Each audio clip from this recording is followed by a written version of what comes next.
Hi friends, welcome to Theni Lada's Kitchen. சாஃப்டான சப்பாத்தி எப்படி செய்யலான்னு இந்த வீடியோவில் பார்க்கலாம் வாங்க. சப்பாத்தி மிதுவாக எப்படி போடலான்னு பார்த்துக்கலாங்க. அதுக்கு ஒரு கிளாஸ் தண்ணி ஊற்றிக்குவோம். தேவையான அளவு தூள் உப்பு.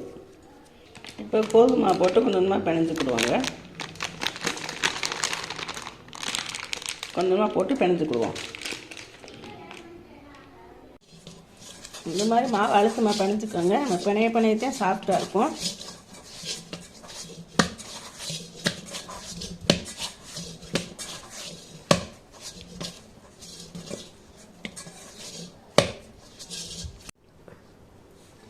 இந்த மாதிரி நல்லா அழுத்தமாக பிணைஞ்சிக்கோங்க. அப்போதே சப்பாத்தி சாஃப்டாக வரும்.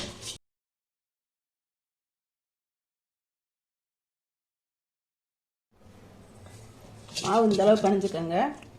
பிணைஞ்சு முடிச்ச பிறகு கடைசியாக கொஞ்சம் எண்ணெய் ஊற்றிக்கிடுவோம். இதில் எண்ணெய் ஊற்றி பிணைஞ்சு கஷ்டம்னா நல்லா சாஃப்டாக அரை மணி நேரம் ஊற வச்சிடும். பிணைஞ்சு வச்சு கடைசி எண்ணெய் ஊற்றி பிணைஞ்சு வச்சா சப்பாத்தி சாஃப்டாக இருக்கும். 6 நாள் நல்லா சாஃப்டாக இருக்கும். இந்த மாதிரி பிணைஞ்சு வச்சுக்கோங்க. ஒரு 1/2 hour ஊறட்டும்.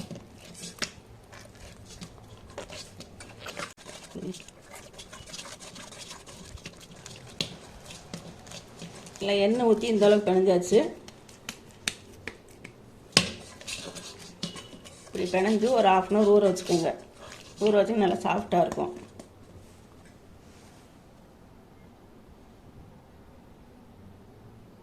இந்த அளவுக்கு மாவு பிணைஞ்சு எண்ணெய் ஊற்றி பிணைஞ்சி வச்சுருக்கோம்.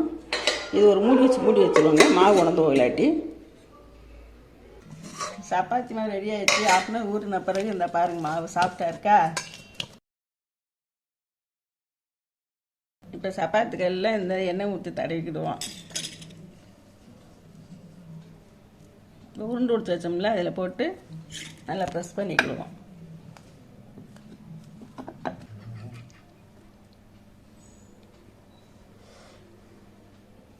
இந்த மணிக்கு அம்மிக்கு எடுத்துக்கிடுவோம். தோசைகள் நல்லா காஞ்சி இரும்பு சட்டி தான் எடுத்திருக்கேன். சப்பாத்தி இரும்பு சட்டி எடுத்துக்கோங்க, நல்லாயிருக்கும். சப்பாத்தியில் எண்ணெய் ஊற்றி பிணைஞ்சனால சும்மா லைட்டாக ஊற்றினா போதும். சப்பாத்தி ஒரு பக்கம் நல்லா வெந்துடுச்சு. பேசி விட்டுக்கலாம். நல்லா இப்படி ப்ரெஸ் பண்ணி விடுங்க.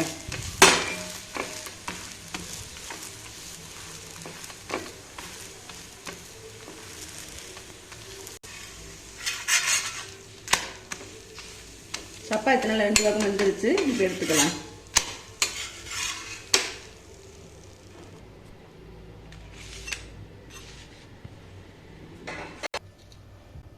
சப்பாத்தி ரெடி ஆயிடுச்சு. நான் பக்கோடா குழம்பு வச்சுருக்கேன்.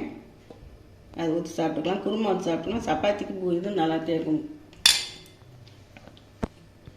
இது பக்கோடா குழம்பு வச்சுருக்கேன். இந்த வீடியோ பிடிச்சிருந்தா லைக் பண்ணுங்கள், ஷேர் பண்ணுங்கள், சப்ஸ்கிரைப் பண்ணுங்கள். தேங்க்யூ.